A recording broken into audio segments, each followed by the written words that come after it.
السلام علیکم۔ آج ہم بات کرنے والے ہیں ایک بہت ہی خاص موضوع پر۔ وہ کون سے اسلامی اصول ہیں جن پر عمل کر کے ہم اپنی پروفیشنل لائف میں حقیقی اور بامعنی کامیابی حاصل کر سکتے ہیں؟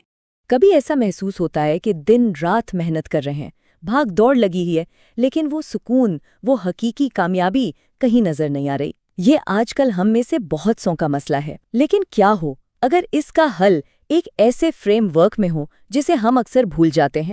جی ہاں، وہ فریم ورک ہمیں اسلام دیتا ہے۔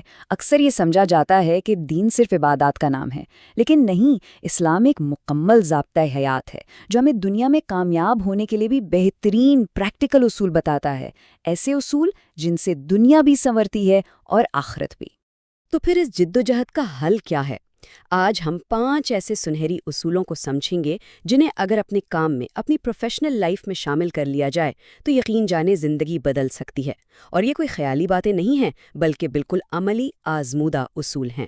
تو یہ ہے وہ 5 سنہری اصول جو ہماری آج کی گفتگو کا محور ہیں۔ پہلا، بامقصد نیت۔ دوسرا، غیر متزلزل ایمانداری۔ تیسرا، صبر کے ساتھ کوشش۔ چوتھا، علم کے ذریعے مہارت۔ اور پانچواں، آخری بھروسہ۔ چلیں ایک ایک کر کے ان کو تفصیل سے دیکھتے ہیں۔ تو سب سے پہلا اور سب سے اہم اصول نیت، یعنی کسی بھی کام کے پیچھے کا ارادہ۔ اسلام میں ہر چیز کا دار و مدار اسی نیت پر ہے۔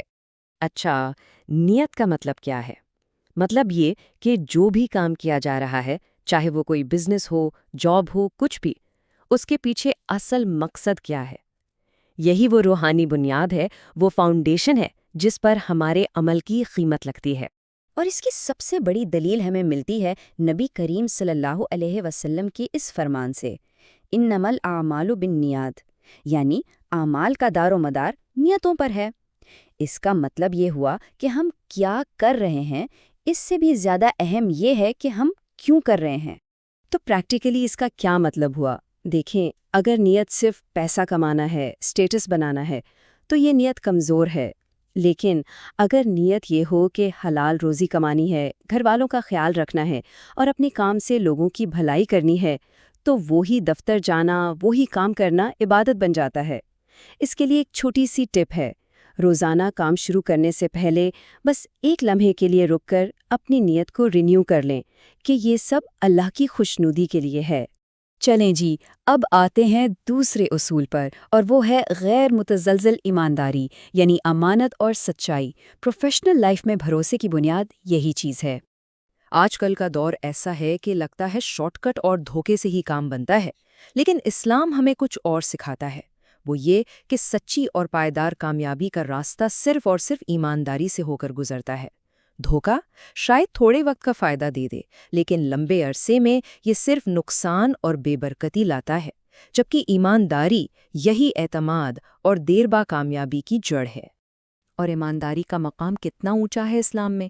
اس کا اندازہ اس حدیث سے لگائیں کہ نبی کریم صلی اللہ علیہ وسلم نے فرمایا، ایک سچا اور امانتدار تاجر قیامت کے دن انبیاء اور صدیقین کے ساتھ ہوگا۔ سوچیں ذرا، کتنا بڑا اعزاز ہے۔ تو روزمرہ زندگی میں ایمانداری کیسے دکھائیں؟ بہت آسان ہے۔ اگر کوئی چیز بیچ رہے ہیں تو اس میں جو نقص ہے وہ بتا دیں۔ کوئی ڈیڈ لائن پوری نہیں ہو رہی تو کلائنٹ کو سچ بتا دیں، اپنی سی وی میں جھوٹ نہ لکھیں۔ اگر کہیں ملازم ہے تو اپنا وقت پورا کریں۔ اور معیار کیا ہے؟ معیار ہے حضرت عمر رضی اللہ عنہ کا، جنہوں نے بیت المال سے ایک سوئی تک لینا گوارا نہیں کیا۔ اچھا جی، تیسرا اصول ہے کوشش اور صبر کا ملاپ۔ یہ دونوں لازم و ملزوم ہیں۔ اسلام میں سستی اور کاہلی کی کوئی جگہ نہیں، بلکہ محنت کرنے پر بہت زور دیا گیا ہے۔ قرآن میں اللہ تعالیٰ واضح فرماتا ہے کہ انسان کے لیے وہی کچھ ہے جس کی وہ کوشش کرتا ہے۔ بات بالکل صاف ہے، محنت تو کرنی ہی پڑے گی، لیکن کہانی یہاں ختم نہیں ہوتی۔ محنت کے ساتھ ایک اور چیز بھی ضروری ہے، اور وہ چیز ہے صبر۔ ہم محنت کرتے ہیں، لیکن جب فوراً رزلٹ نہیں ملتا تو دل چھوٹا کر لیتے ہیں۔ اسلام کہتا ہے کہ نہیں، محنت کرتے رہو، اور نتیجہ نہ ملے تو صبر کرو۔ حضرت یوسف علیہ السلام کو دیکھیں، سالوں جیل میں گزارے مگر صبر کا دامن نہیں چھوڑا، اور پھر اللہ نے کیسی بادشاہی عطا کی۔ یا حضرت ایوب علیہ السلام کی مثال، جنہوں نے ہر آزمائش پر صبر کیا اور اللہ نے انہیں پہلے سے بھی زیادہ نوازا۔ چوتھا اصول ہے علم اور مہارت، یعنی اپنے کام میں ایکسپرٹ بننا۔ اسلام میں علم حاصل کرنے کو فرض قرار دیا گیا ہے، یہ کوئی آپشنل چیز نہیں ہے۔ یہاں ایک بہت ہی خوبصورت عربی لفظ ہے اتقان۔ اس کا مطلب ہے کسی کام کو پرفیکشن کے ساتھ کرنا، اس میں مہارت حاصل کرنا۔ حدیث کا مفہوم ہے کہ اللہ اس بات کو پسند کرتا ہے کہ جب کوئی کام کیا جائے تو اسے بہترین طریقے سے کیا جائے۔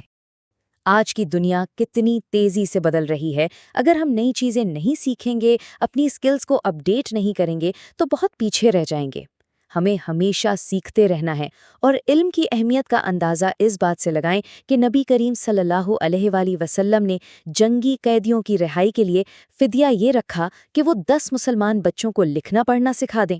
تو اپنے کام میں، اپنی فیلڈ میں اتقان حاصل کرنے کی کوشش کرنی چاہیے۔ اور اب آتے ہیں ہمارے آخری اور شاید سب سے اہم اصول پر، توکل، یعنی اپنی پوری کوشش کرنے کے بعد نتیجہ اللہ پر چھوڑ دینا۔ یہ انسانی کوشش اور اللہ پر ایمان کے بیچ ایک بہترین بیلنس ہے۔ تو توکل کو سمجھنے کے لیے ایک بہت مشہور واقعہ ہے۔ ایک شخص نے نبی کریم صلی اللہ علیہ وسلم سے پوچھا کہ کیا میں اپنا اونٹ ایسے ہی کھلا چھوڑ دوں اور اللہ پر توکل کروں یا پہلے اسے باندھوں؟ آپ صلی اللہ علیہ وآلہ وسلم کا جواب توکل کی بہترین تعریف ہے۔ آپ نے فرمایا، پہلے اپنا اونٹ باندھو، پھر اللہ پر بھروسہ کرو۔ اس کا مطلب یہ نہیں کہ ہاتھ پر ہاتھ دھر کر بیٹھ جائیں، نہیں، اس کا مطلب ہے کہ اپنی طرف سے پوری تیاری کرو، پوری محنت کرو، اور پھر نتیجہ اللہ کے حوالے کر دو۔ تو توکل پر عمل کیسے کریں؟ پہلے اپنی پوری پلاننگ کریں، ساری محنت کریں، اور پھر دل کو مطمئن کر لیں کہ جو ہوگا اللہ کی طرف سے بہترین ہوگا۔ یہ سوچ سٹریس اور اینگزائٹی کو ختم کر دیتی ہے۔ کامیابی ملے تو غرور نہیں، شکر کریں، اور اگر نتیجہ مرضی کے مطابق نہ آئے تو مایوسی نہیں، صبر کریں اور اللہ کی حکمت پر یقین رکھیں۔ تو چلے ان 5 اصولوں کو جلدی سے دہرا لیتے ہیں۔ پہلا، نیت، یعنی کام کا مقصد خالص ہو۔ دوسرا، ایمانداری، یعنی ہر معاملے میں سچائی۔ تیسرا، صبر، یعنی محنت کے ساتھ ثابت قدمی۔ چوتھا، علم، یعنی اپنے کام میں مہارت۔ اور پانچواں، توکل، یعنی اپنی بہترین کوشش کے بعد اللہ پر بھروسہ۔